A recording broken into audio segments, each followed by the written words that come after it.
இந்த பிரிவில் இருமல் வராமல் உடல் நலத்தை காப்பதற்கும் வந்தபின் குணப்படுவதற்கும் மேற்கொள்ள வேண்டிய நாட்டு வைத்திய முறைகள் தரப்பட்டுள்ளன.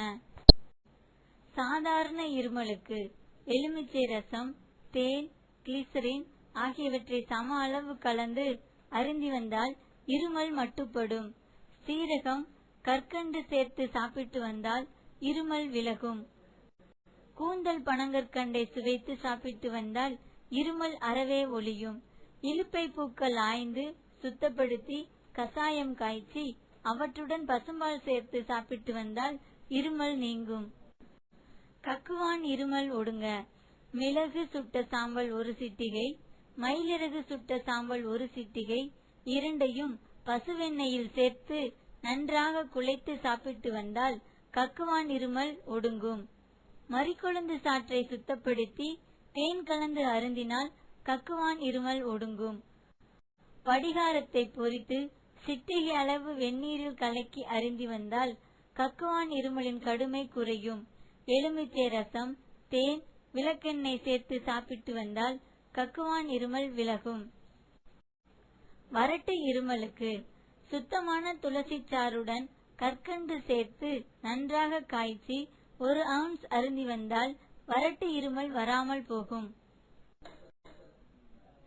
இலுப்பு இருமலுக்கு ஆடாதோடை இலையை காய வைத்து சருகை தூள் செய்து சிகரெட்டில் உள்ள தூளை எடுத்துவிட்டு அதற்கு பதிலாக ஆடாதோடை இலை தூளை நுழைத்து புகைப்பிடித்தால் இலுப்பு இருமல் நிற்கும்.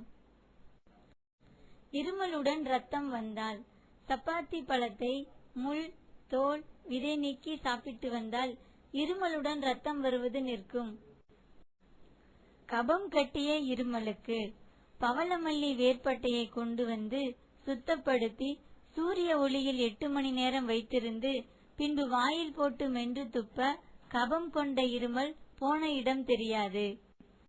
நெல்லி முள்ளி, திப்பிலி, சுக்கு, நெற்பொரி இவைகளை இடித்து தூள் செய்து 1 ஸ்பூன் தேனில் குழைத்து சாப்பிட்டு வந்தால் கபம் கட்டிய இருமல் தீரும்.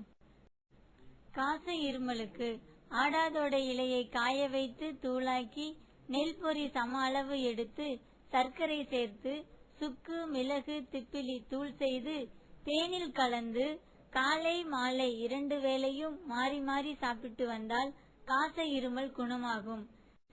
சீத்தாப்பழம் தினமும் சாப்பிட்டு வந்தால் டிபி இருமல் மட்டுப்படும்.